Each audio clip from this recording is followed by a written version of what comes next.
All right, welcome to episode 9 of the Blackbox Diaries with Alex and Chris. Back again, we will be covering off a few things this week. Again, a few more things happening in the news, some interesting stuff around Telegram in particular, some interesting scams happening out there at the moment as well. Things are getting wild. Things are getting a little bit crazy. Obviously, the industry of cybersecurity does not slow down, and we're going to keep doing our best to cover off what's happening in the world currently, how you can protect yourself online, how you can stay safe. And if you have any community questions or you want us to answer anything for you, please send them through. We're happy to help you out. We're happy to provide any guidance or advice that you need to survive this dangerous digital landscape and protect your businesses, protect your families, and protect yourselves at home. Now, speaking of community questions, we do have a couple to cover off this week as well. We will jump into those together and get Alex's opinion and his expert advice. And hopefully you find this week's episode valuable. If you do, obviously we would love it if you could like and subscribe, give us whatever support you can, leave a comment down below. We're really loving the engagement and the people getting on board with it. So without further ado, we'll jump right into it. Let's rock and roll. All right, Alex, the first thing to cover off with you this week, and it'd be interesting to get your opinion of it. Obviously, you and I, we both have experience doing red teaming, pen testing, all that sort of jazz, and deal with, the ramifications of what happens from a cyber breach and cyber criminals kind of regularly, with our clients and our friends and families and everybody who gets impacted by it, we're obviously always the usual IT support as well, when people, grandma or whatever, pick up the phone and go, hey, like I just gave somebody my credit card. Now, speaking of credit cards, speaking of credit cards and speaking of personal data, when that does get shared or compromised and, sold and everything like that, quite often cyber criminals will use Telegram to advertise and to communicate it and everything like that. So obviously that's gone through a little bit of a change over the past week and days, with obviously Pavel Durov announcing that it's going to, or the company now has updated terms and conditions, and they will be handing over IPs, addresses, phone numbers, and things like that to law enforcement of cyber criminal activity. So this is quite a significant and prominent platform for illegal activity, not just cybercrime, but obviously for drugs and drug trafficking and other crimes in general. It's used pretty much for all of that, right? So, and you're saying this is called Telegram, correct? Yeah, Telegram. So like obviously that's used for, as I say, for everything. So, when you're doing, your dark web searches and things like that, or you're using a product, dark web monitoring and everything like that, quite often you'll see those passwords and those accounts that are being compromised are being advertised in Telegram channels and stuff like that. The hacktivist groups and stuff that we've been talking about on the previous episodes, and the ransomware groups, when they're advertising saying, we've got a bunch of data, pay the ransom, and then they don't pay the ransom, then they, or they advertise the data up on Telegram and say, we've got this compromise, we've got all this data, it's going for this price. That's usually one of the locations that they'll start to announce that, or to communicate that they've compromised something.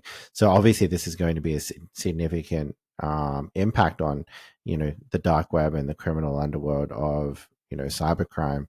So what are your thoughts on that? What's going to happen here now that they don't really have that platform? I mean, I did see that there were some hacktivist groups and cybercrime groups saying, that they're going to be flocking over to, Twitter and I mean, that's what's going to happen. Twitter Absolutely. And Discord mostly, because obviously Discord is used quite a lot for cybercrime as well, right? Yeah, absolutely. 100%. I mean, as a matter of fact, since you brought this up, Chris, I actually have a fun story. So I play a Android game, or I guess you could probably get on fucking Apple too. I don't know, but I don't use Apple products. Life's a bitch. Anyway, so there's a game called Last War, and it's Last War survival game, right? And right now, I believe it is still the uh, top revenue earner in the gaming industry at all, right? They are getting millions and millions of dollars from players with this game, and it's really fun, right? It's a good time. Now, I was operating on a server for a while, right? I had this alliance, whatever, and everything went, it was going great. And then I was like, you know what, man, I want to restart. I want to jump into a new server and start a whole new character, right? So I did that, and I ended up getting into a server. I'll keep the number to myself so that you freaks out there don't try and come after me. But as soon as you create a new character and it puts you in a brand new server, that server is already filled with bots, right? Right. Now, bots aside, they're trying to get everybody to join Discord, Yep. communicate with them on Discord to buy another game, right? Yep. Yep. Which will essentially take you from, just enjoying yourself on a Nintendo game, right, into giving remote access to your system. So, yeah, Discord is definitely a platform utilized by attackers today. 100. It's getting worse. For sure, dude. And I think, we had Jai on the other week, and Jai's actually got a good video on his channel talking about Discord malware as well. That does spread through Discord. So go check that out on Jai's channel. Yeah. We'll leave a link to that video as well for you to check that out. I'm gonna have to watch that.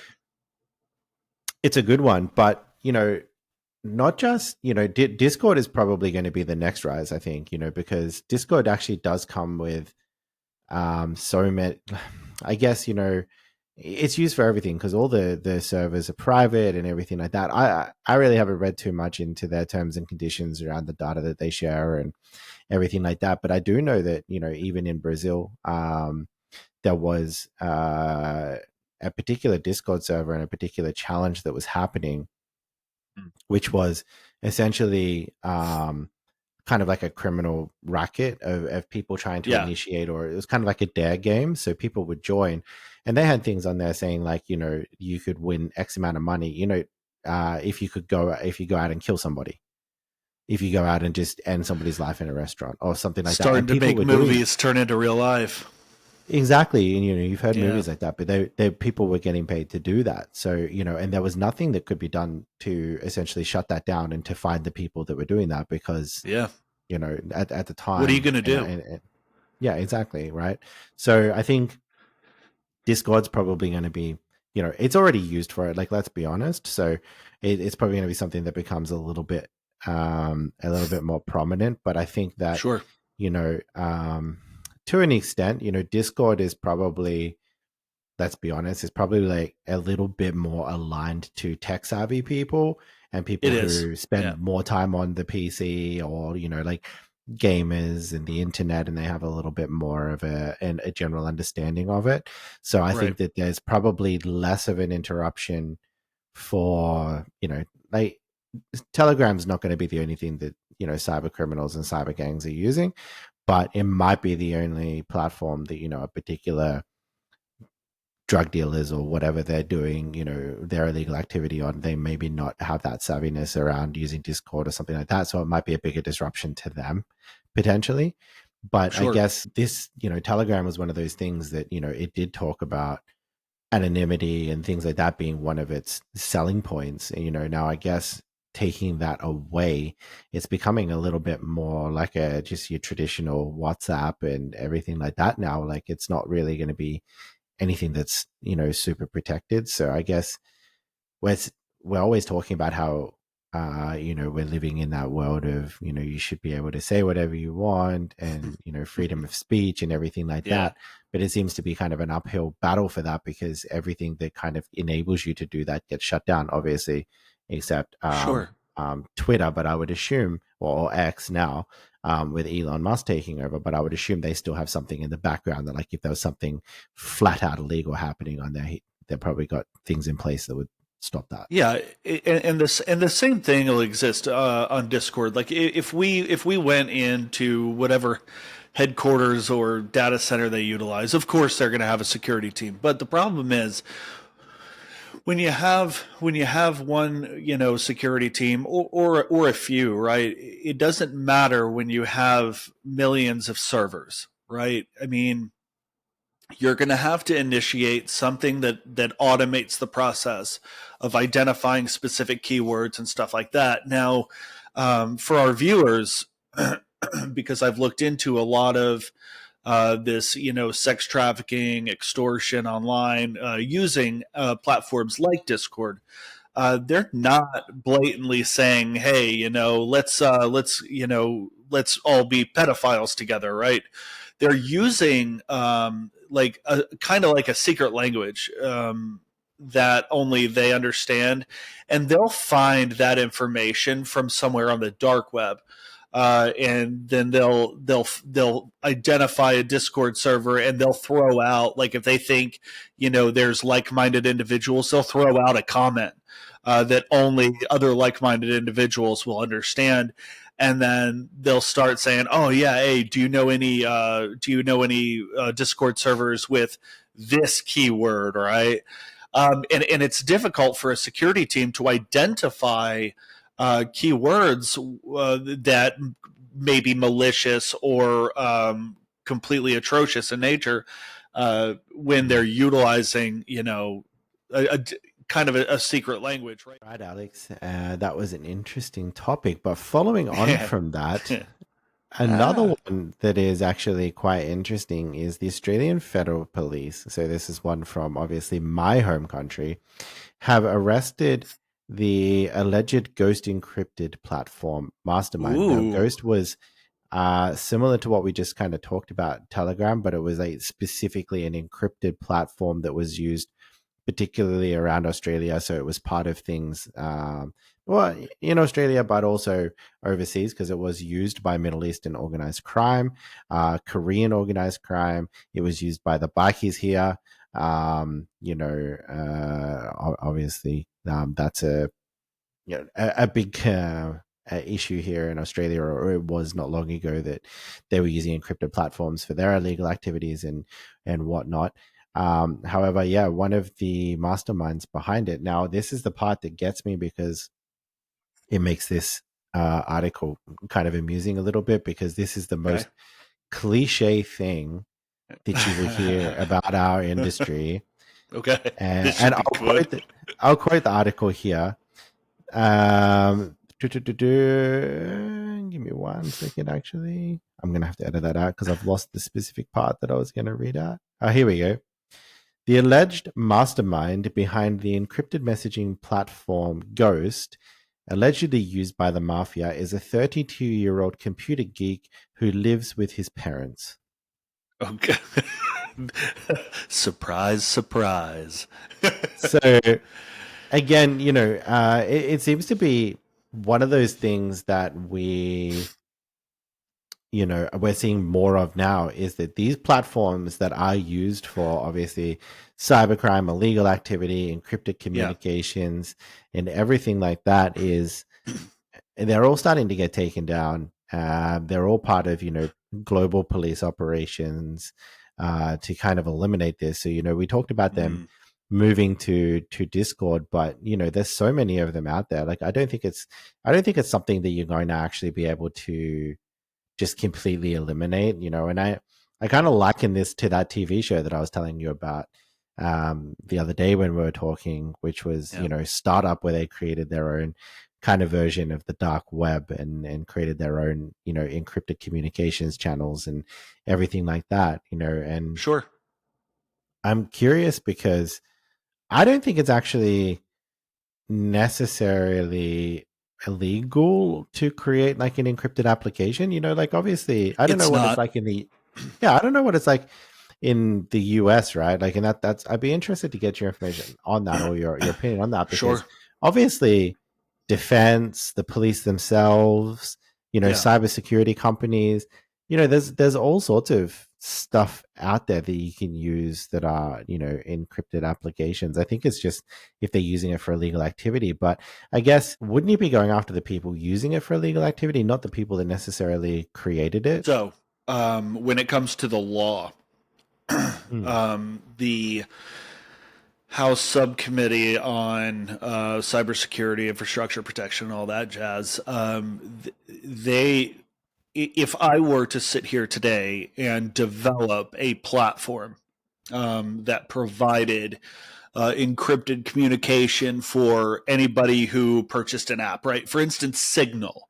We use here in the US a lot because our information is encrypted. The person who develops and hosts that application or service can't really go to prison for things that malicious actors are doing. However, a caveat: if that individual provides that application and it gains steam, they will be considered a business or a professional company. Okay. If they do not provide security for that application, they could be held liable and get their company / application / services both shut down and be sued by the U.S. federal government. Now, another caveat. If the FBI or NSA or whoever else gives a shit about what's going on that service, they can submit a request or order, considering the House of Representatives, can order that organization to provide information that they promised their customers or clients that they would not provide. Yeah, right. So it's kind of a double-edged sword, where on one side you say, fuck the government, right? And then on the other side you're like, well, the government's going to fuck me harder, so fuck the clients. That's a tough spot to be in. You know what I mean? It will ruin the company either way. So which direction do you go?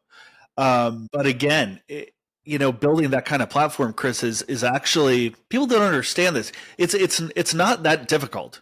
I mean, especially in the age of Chat GPT, for Christ's sake. Yeah. I mean, 100%. Okay, so you can literally start with the question, how do I create this platform? It'll walk you through it. Say, okay, what files do I need to build this platform, and what's the best programming language to utilize? And it's going to do it for you, right? So what's, I mean, if it gets taken off the air, right, they're just going to build another one. And there's a new one. There's a new one next week, right? Yeah. And I guess I will just throw something in there, which is Alex is not a qualified lawyer, so don't take that as don't take that as gospel legal advice. It is general advice only. But realistically, there's just going to be there's a new one every week, and it's really interesting that they're saying that, particularly with the one that we talked about just before, the Telegram one, they're saying that there wasn't any regulation and there wasn't any kind of moderation in the application to prevent illegal activity from happening. So I guess that's something as a kind of a key takeaway, that if you are going to create an encrypted communications app, make sure that you do have something there to cover yourself in case it does get used for nefarious activities, that you can in some way determine if that's happening and then therefore kind of prevent it from getting worse. Sure. Every company has contingencies to make sure their company continues providing services, right? I think they need to understand that they also need to have contingencies for security as well. I agree with you. Absolutely 100%. All right, Alex. Now, yes, this one's going to be interesting. It's a bit more of a scammy one. Okay. Something that's happening a little bit more commonly lately. Funnily enough, it happened to my brother, and he called me to ask for help about it. Basically, he called me and said, "Look, my Instagram has been hacked," and I clicked on his story, and fair enough, it looked like it had been because my brother was selling cryptocurrency on his Sure. Instagram story. Oh dear. Um, yeah, so that's not something that he would usually post because normally he just posts, essentially pictures of his dog and stuff like that. Sure. Now, when he went through the process to try and get access to it back, he kept getting kicked out of his account. He then tried to go back through. Obviously, Meta have linked all of the things in their account center. Obviously, Facebook and Instagram and everything's kind of under the one Yes. account center now. And so trying to recover the account apparently is an extremely difficult process once you get compromised like this. I did confirm with him he didn't have multi factor authentication. But the reason I raise this because a He news did? article. No, he didn't. He did not. Oh, okay. So, and they obviously had access to his email as well. So now this brings up a number of different kind of vulnerabilities here in this context that get taken advantage of. But the reason I raise it is because I did read essentially yesterday that there was also another person that had this happen to them, and they talked about it on the news and everything like that. And now the way that the scam or the attack happened for her was that she had obviously had her email. She was saying that she had her email since she was, for many years, like, as long as she can remember. So Sure. one of the things that, quite often we don't do in our personal life is go and regularly change the passwords on our stuff. Sure. We get forced to do it at work. We get forced to do it, for some things that we use, but things like email accounts that you've had for 20 years, you probably don't change the passwords or whatever Sure. is associated with that, right? Now, and this is essentially what happened here, and it's also what happened with my brother. But then when you think about it, there is also that aspect of probably password reuse, right? And not Yeah. having multi-factor authentication. Now, Sure.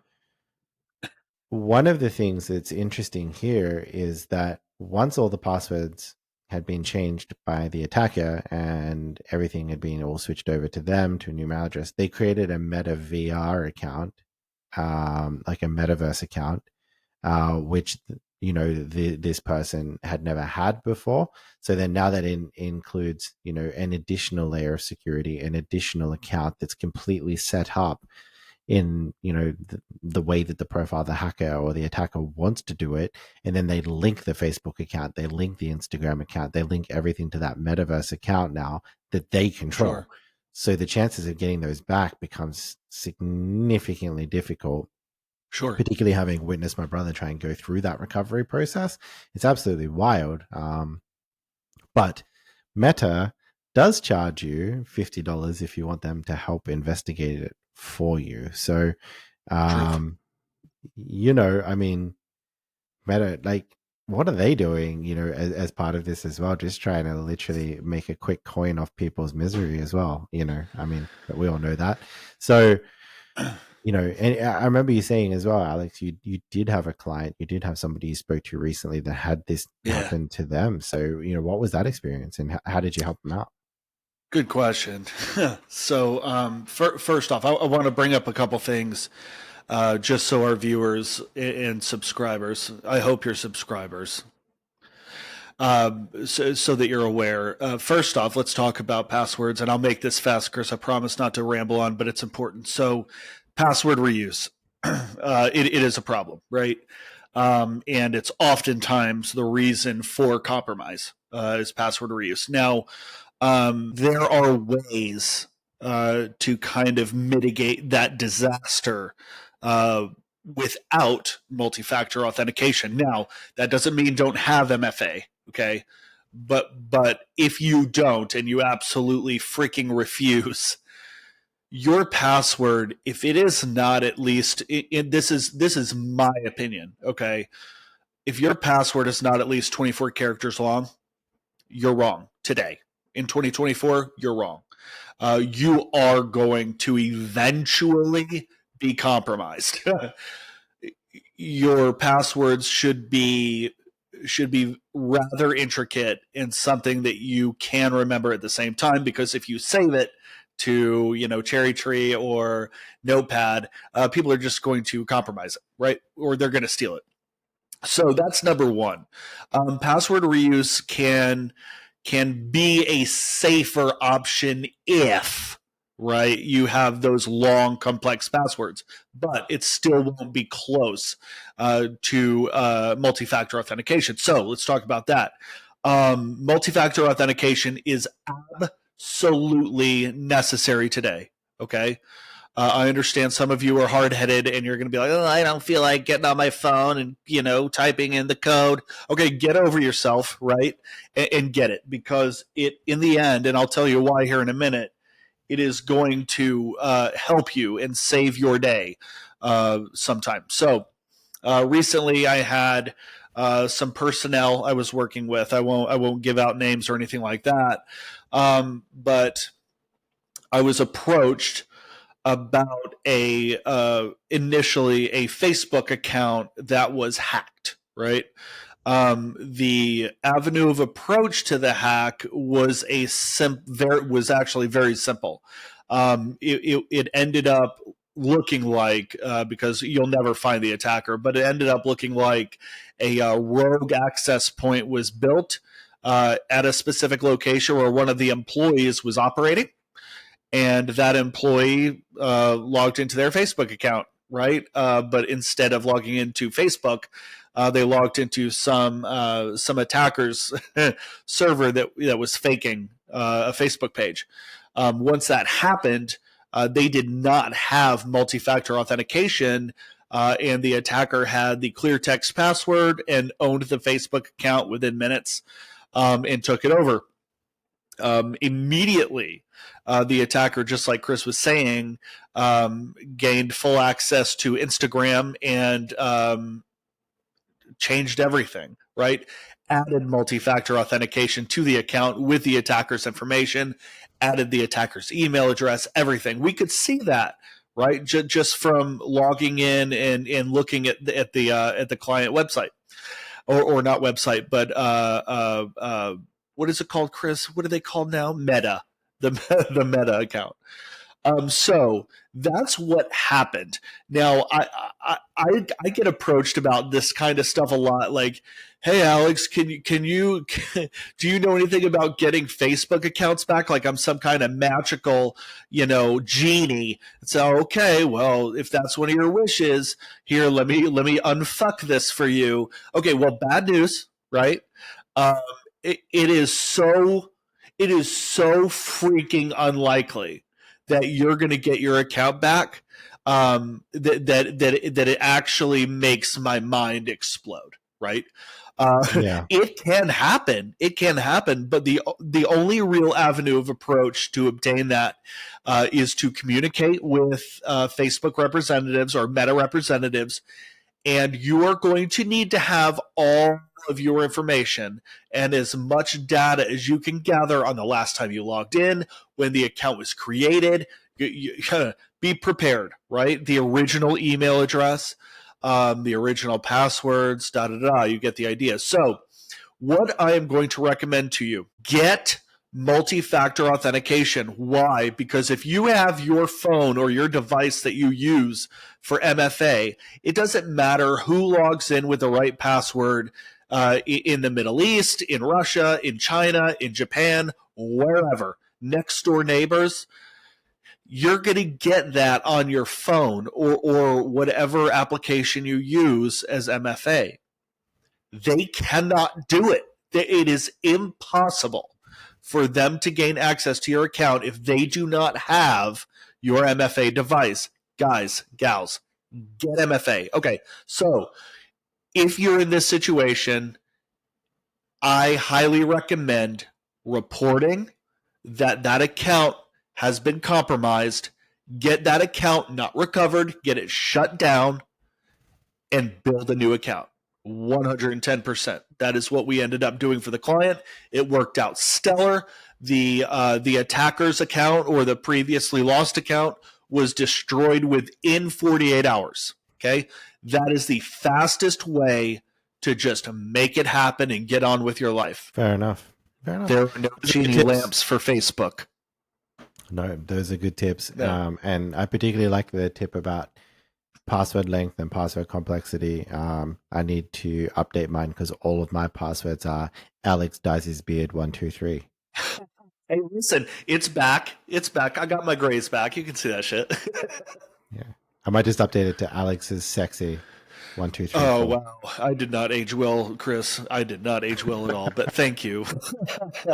You're welcome. You're welcome. And the viewers are allowed to talk shit too. Alrighty. Yeah, right. So, yeah, nice. That's you almost sounded Australian then. Almost. I'll You're just get gonna better. give it a little bit of a g'day, mate. How you going? G'day, mate. Right on. Yeah, perfect. Exactly. It sounded amazing. Come over here and wrestle some crocodiles and cook a barbecue. Get my ass kicked. So, curiously, obviously there is a lot of controversy around TikTok, right? And the origins of that app and the origins of everything to do with it, coming out of China and everything like that. Sure. Now, one of the other apps recently that experienced, I would say, probably a global meteoric rise would be Temu, right?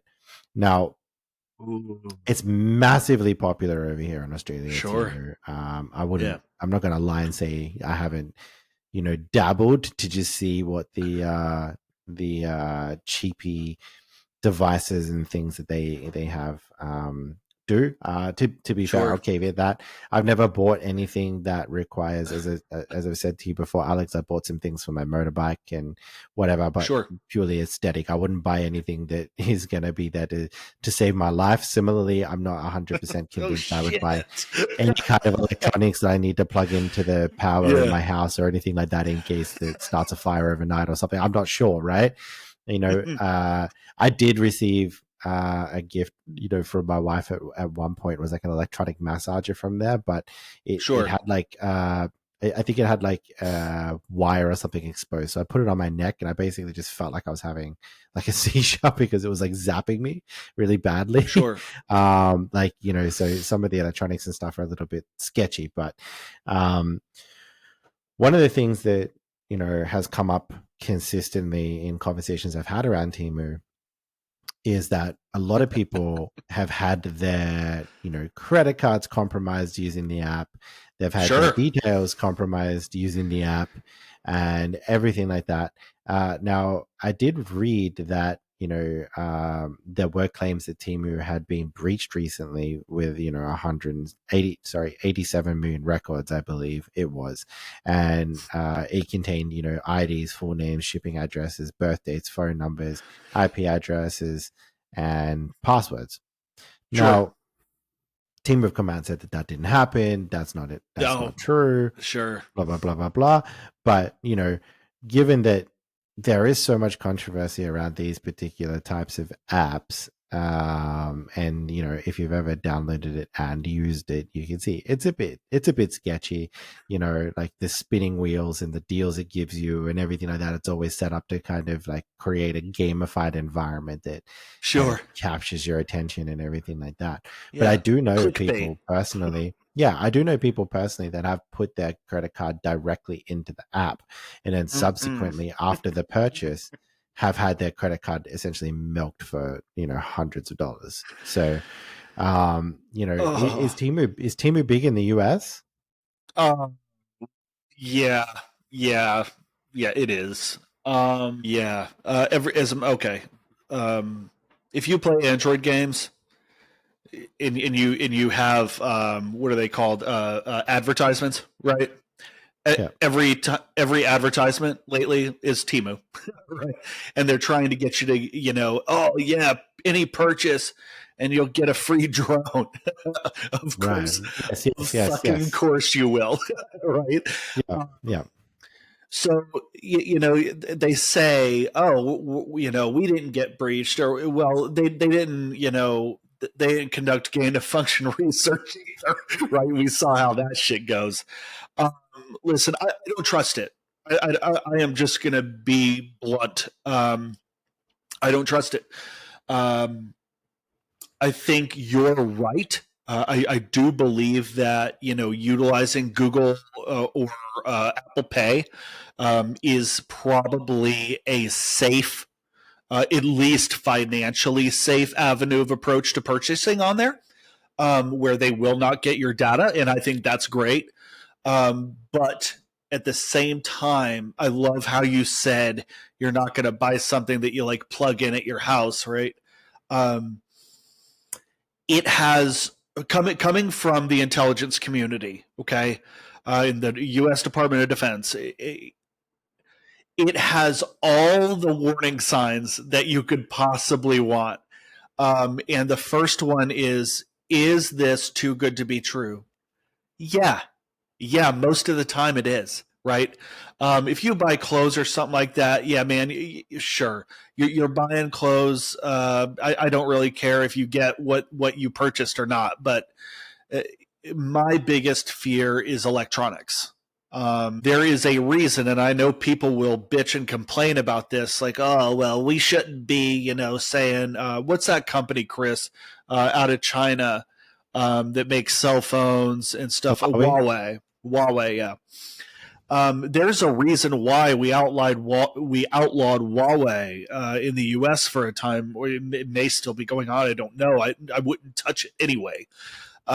There's a reason for this, ladies and gentlemen. If it's too good to be true, you're being listened to. Okay? If you purchase on there and you're using Apple Pay or Google, they're getting some information. They're not getting your financial data. That's good. But just if you get a freaking free drone and it flies at all, right? I would be very concerned about other technologies on that device. Go ahead, Chris. Sorry, I don't mean to ramble on.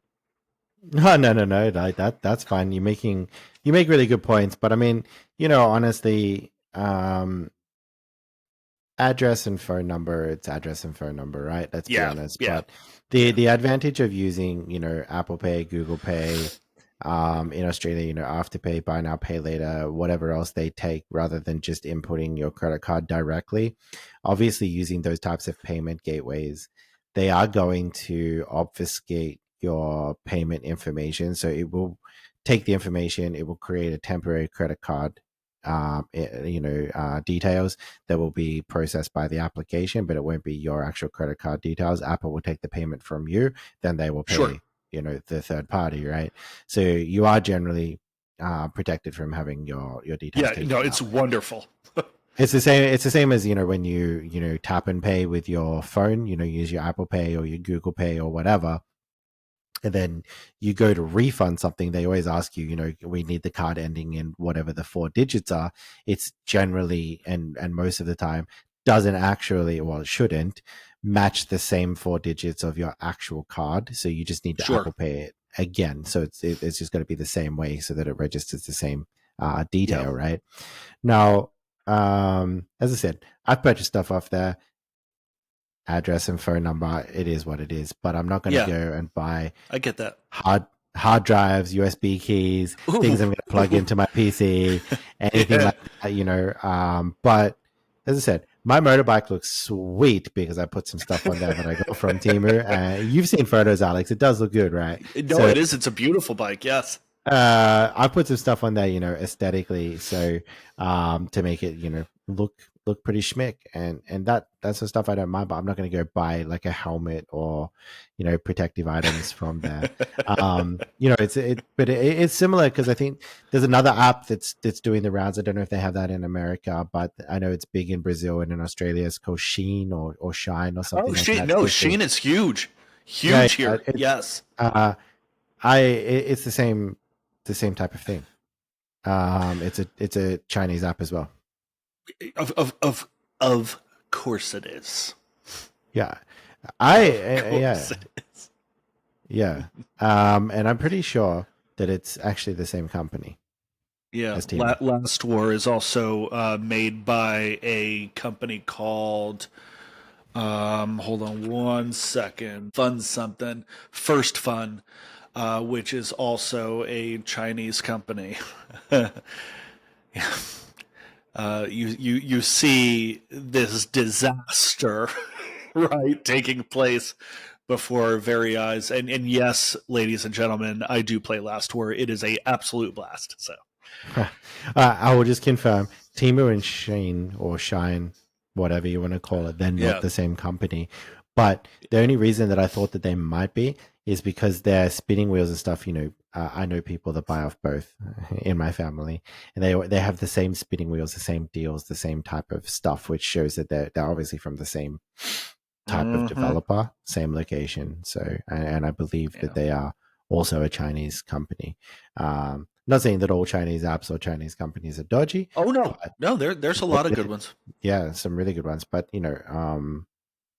some of these ones, there are definitely warning signs there, to be super careful there. Particularly, Timu had a class action as well, I believe, around using spyware in the app and malicious ads and things like that inside their app to actually get data to sell that.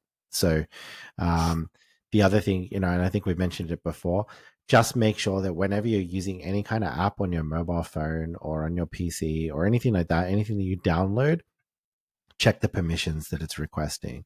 So if you're downloading an app that doesn't need access to, say, like your contacts or your messages or your emails or anything like that, and like Timu wouldn't, for example, but if it asks for that, probably don't download and use the app. 100%. I'm throwing out there. Nice. All right, we've come to that time of episode 9 where we are going to cover off some community questions. I'm going to throw some over to Alex to get his view on them, and we've got some interesting ones this week. So the first one I'm going to kick off with, Alex, is in cybersecurity, one of the things that we have to deal with the most is people who have egos, right? Ooh, now, okay. Quite often those people are also in leadership positions. And the question is, how do you deal with toxic leadership who are intimidated by up and coming, possibly more intelligent, more experienced people than them who are, projecting their envy and creating a hostile work environment? Oh, man. That's loaded. I'm going to try and stay civil with this answer. Toxic leadership lives everywhere, right? No matter what, if you're part of a large organization, somewhere in that organization lives a toxic leader position, right? What I have always said is, if someone sucks at their job, right, or if there's a leader above you that sucks, and they're just absolutely terrible, take their job from them, right? Do everything in your power to communicate your worth to someone higher than them. And the best way to do that is to do that toxic leader's job for them and let everybody above them know that you're the one doing it. That is one way to deal with toxic leadership, outside of crushing their soul, and then introducing their face to a steel wall. But in reality, ladies and gentlemen, if you are in a toxic work environment, and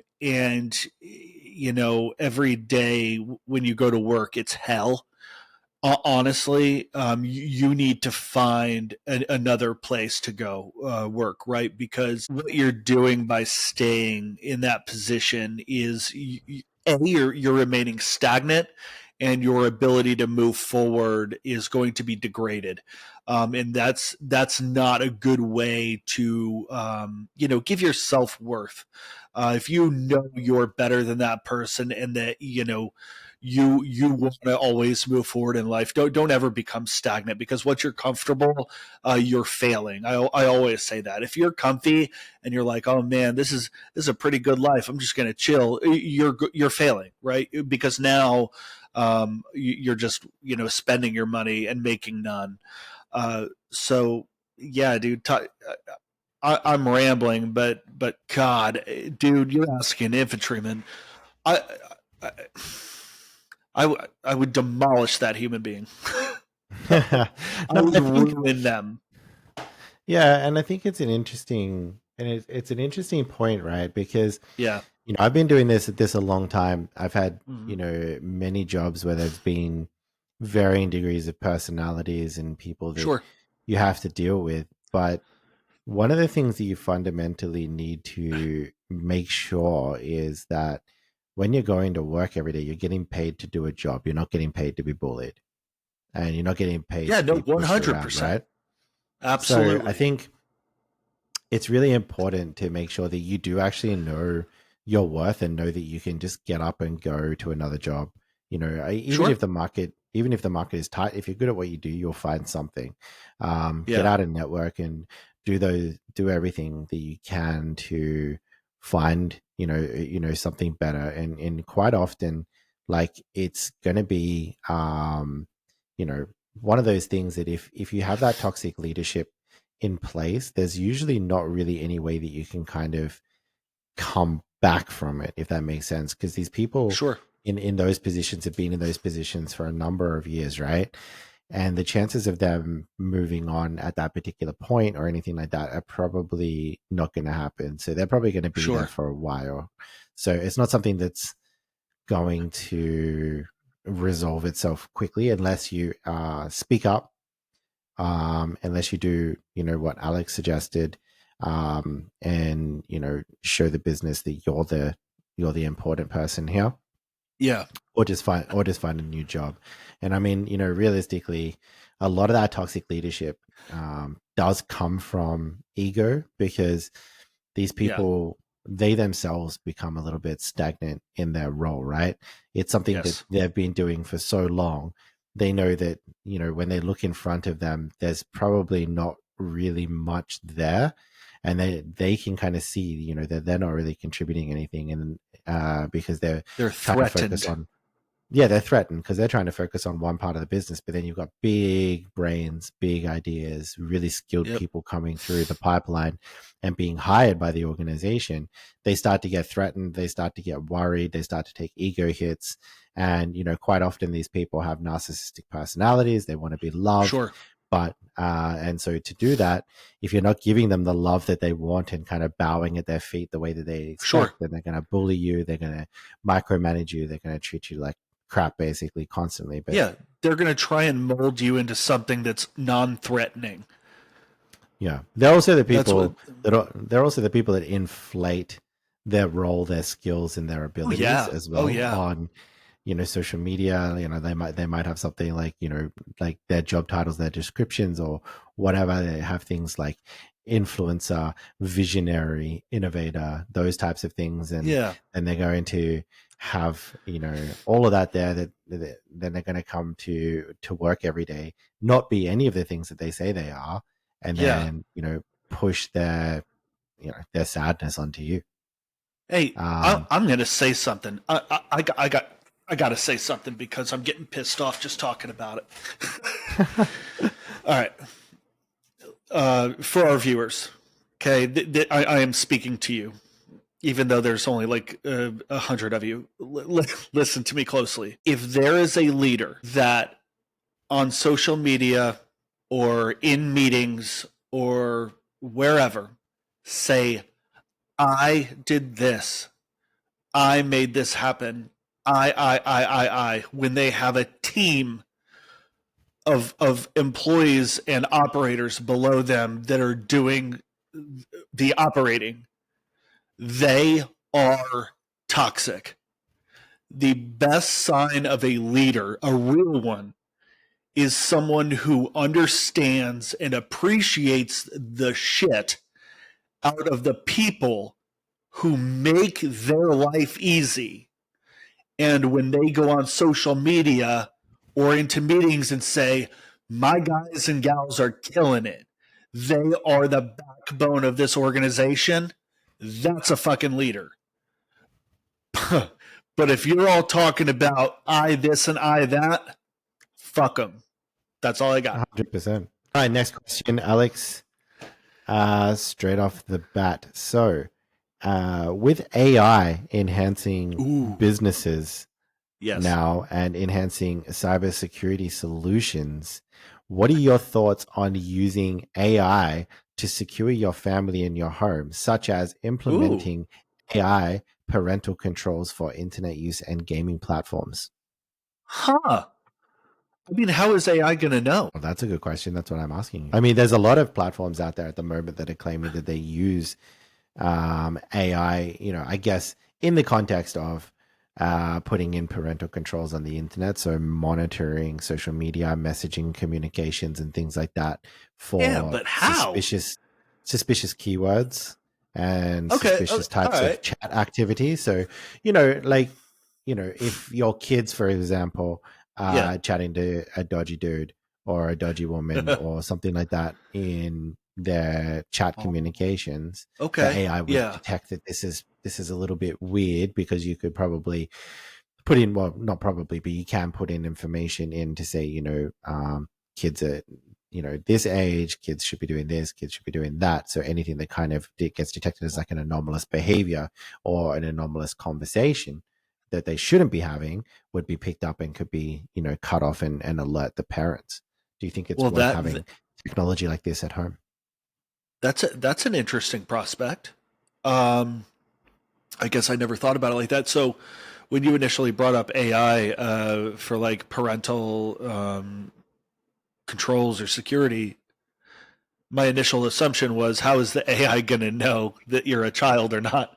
But I guess in Mm, this case, we would be talking about someone who, on whatever account they're on, whether it be gaming or social media, has already been identified as underage mm, or a child, right? So right. then now AI knows that that person is a kid, right, or a child, Yeah. and doesn't need to be saying certain things. Yeah, yeah, sure. I think yeah, I actually like that prospect now. Now that you brought it up and put it in that point of view, because I mean, if that would identify, possible, sexual predators or even scammers. My daughter got scammed. I mean, not by a sexual predator, or I would be in prison, but got scammed, a good one, on social media. And if AI caught that, like, hey, can you give me, a couple $100? Well, that's probably not something someone should be asking a 15-year-old at all. You know what I mean? And that probably would have Yeah. saved her some money. Yeah, no, I and I like it. think, I like it. yeah, no, I think it's a really good idea. Obviously, being a parent Yeah, myself, sure. it's definitely something I find interesting. But I think there needs to be there does need to be a little bit of a caution about it, right? Because Sure. I've had things that are AI powered, whether that's, like a baby camera or whatever, like a baby monitor and stuff like that for, Yeah, when the kids are younger and you want to monitor them and make sure that they're sleeping and breathing and all that sort of stuff, right? And they use things like AI detection to determine, baby position, rollover, crying.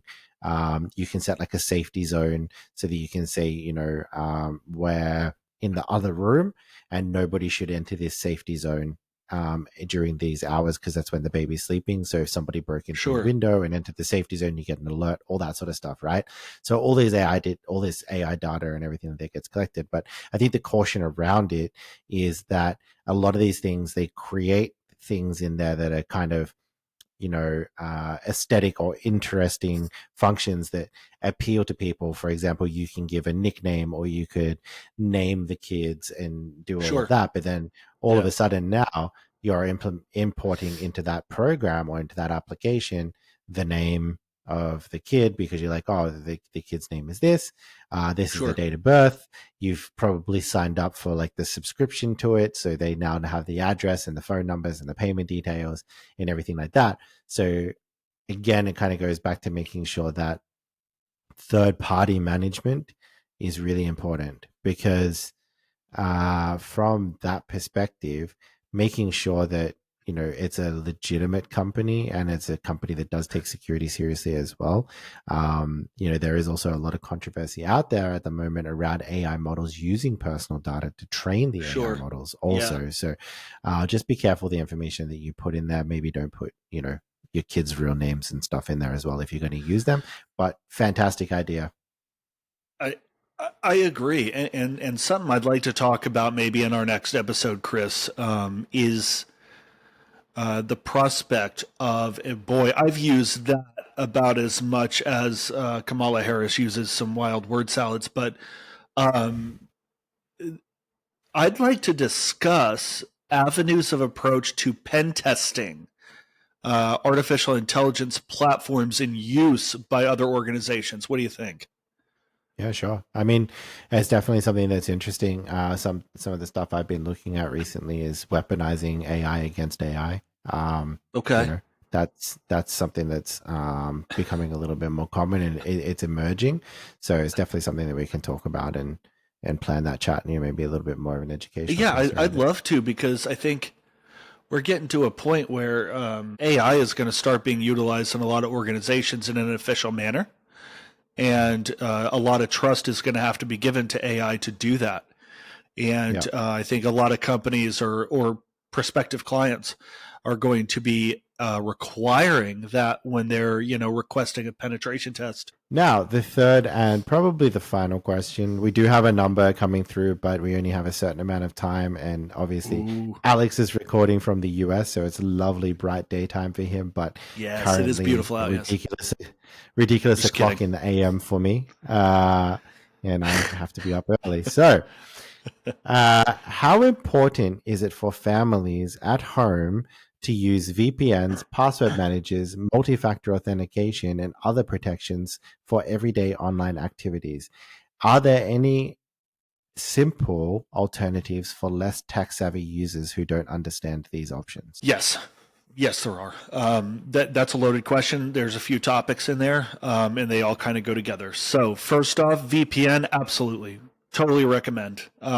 B, password managers. I don't like them just because, I mean, if your password is stored somewhere, it's stored somewhere. I don't like it being stored except for up here, right? I think password managers for you if you're 70 or above, because you can't remember, to brush your hair. Maybe that's a good thing. Okay. Um, but I don't, me personally, I don't like password managers because every day a new vulnerability is identified in password managers. Key pass. Um, and I just don't recommend. I'm not going to recommend them. Use them if you're comfortable. I don't recommend it. MFA, if you're not doing it, you're wrong. Okay. I have MFA on everything, and guess what? Good news. I hate it too, just like everybody else. I hate trying to log into something and then it says check your phone for the code. I can't stand it. Right? It drives me absolutely apeshit. But ladies and gentlemen, it is essential for today's security. Okay. If you are going to have an account anywhere that is accessible remotely, you need to have MFA. If you're a business owner or you are running a business or you are in a high level position in an organization, you should be requiring MFA not just of yourself, but of everybody in your freaking organization. Why? Because somebody's going to mess up, right? Somebody's going to mess up, even if it's not an internal threat it could be purely on accident. It's going to happen. Require MFA. Require it. Okay. Chris, what was the rest of that question? I'm trying to catch up.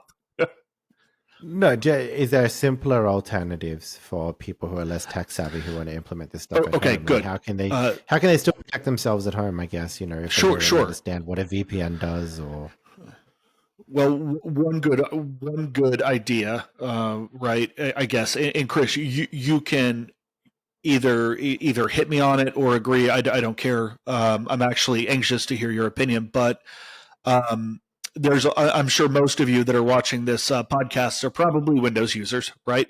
At some point or another, you're working with Windows. Anybody who works for a large organization, most likely you're operating on Windows day to day, right? And a lot may be administrating Windows Active Directory. So let's talk about at home, right? As I said before, VPN, absolutely, right? A lot of people hear VPN and virtual private network, and they're like, "Oh man, that sounds technical." It can be. right? If you're using Kali Linux and you're trying to use CyberGhost VPN, it's not easy, right? You cannot install, well, nowadays, for whatever reason unknown, OpenVPN did an update, and now certain things don't work anymore, but you can still use OpenVPN with the .ovpn file. Doesn't matter. That's not easy, right? But if you are a Windows user, most VPN companies, as a matter of fact, pretty much all of them, are going to provide you with a desktop application that makes it so incredibly easy to operate. Just start your VPN on your computer, right? For those a little bit more savvy, maybe set up a VPN on your router, right? You can do that, and that way you never really have to worry about it. You can also purchase a VPN that is fast enough for internet streaming, just like you would do any time of the day with your internet service provider. A couple good VPNs that I would recommend for home users that are easy, and I can actually tell you they're super simple. One free one is oh prick, what is that? Oh God, I totally forgot the name of it. Proton. So you can't recommend the free ones? Yeah, no, I can't. Proton VPN has a free option. It's not as fast. The free option is not as fast. You can pay, and it is rather decently priced. Proton VPN is fantastic. I've used it in the past, but I decided to go with CyberGhost VPN service is what I use now. All of my machines are now interconnected via VPN, which is great. And I have many choices whether to utilize for traffic, utilize for streaming or torrent, whatever have you. It's got varied speeds, and once you pay your monthly fee, you're good to use any of it, and you have no added financial incursion for extra data use. You can use as much as you want. Another really good one for those of you who are into the paying service, NordVPN is fantastic. But I do want to warn you that some of these VPNs out there that are like, oh yeah, keep your information anonymous. Until a certain point, right? Just don't expect you're going to get on there and take over the planet by developing some militia within the internet using your VPN and expect that the FBI is never going to get your information. They will. But if you're just trying to be anonymous, you're trying to visit websites that maybe you don't want everybody to know about. Yeah, sure, why not? It also keeps your account safe. Right, it's going to encrypt all your data, so you won't fall victim to those man-in-the-middle attacks. Chris, on to you. Nope, that's fair enough. I don't have anything else to add there. Man. No, that's good. That was fine. I think the essentials are what were listed: the multi-factor authentication and the VPN, the main ones. The VPNs are pretty easy to use. They used to be something that a lot of people didn't understand, but now, it's literally just download like you would any other product, which most people are pretty familiar with these days, and then install it and run it. Just chuck pretty much had to build your own back in the day, didn't you? Yeah, chuck NordVPN in there as well is pretty good also. They're probably the top three. So ExpressVPN, if you want that as well, is also pretty good, and they're usually pretty. It's a good one too, yeah. Pretty quick internet speed wise. So definitely get a VPN. Definitely helps protect your data and everything like that at home for your family. And stay safe out there. Yeah, absolutely. All right, that brings us to the end of episode 9 of the Blackbox Diaries. Unfortunately, however, we will be back next week. I know that we've had a little bit of up and down with our releases lately, so we do apologize for that.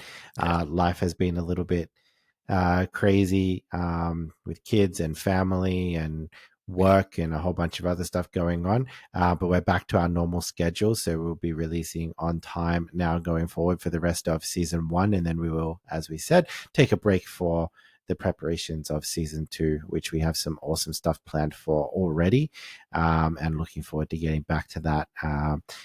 However, we've got a few more episodes left in this season, so stick around for it. Subscribe, like, comment, share, whatever information that you want. Reach out to us if you have any questions that you want us to answer, and if there's any topics that you want us to cover. We still have a few listed from requests that we're going to look at covering in the final few episodes of this season, and we look forward to doing that and giving back to the community. Yes. However, yeah, like have a good week ahead. Yes. Let me caveat Alex. real quick, ladies and gentlemen. So like Chris said, we have been kind of here and there with releases. We don't get paid for this channel. This is something that we just do. So Chris and I both are operational in the cybersecurity industry. And our time differences are insane. So we do our best, but we're going to work on becoming more consistent for the viewers. And hey, subscribe to the freaking channel. That's all I got, Chris. Go ahead, finish it up. Please. Obviously, he means please. But yeah, that's it for this week, and we will see you next week. And on that final note, yes, Alex should have his beard dyed by then. It is again. I'm not going to dye it just in spite. Love y'all. All right. See ya. Bye.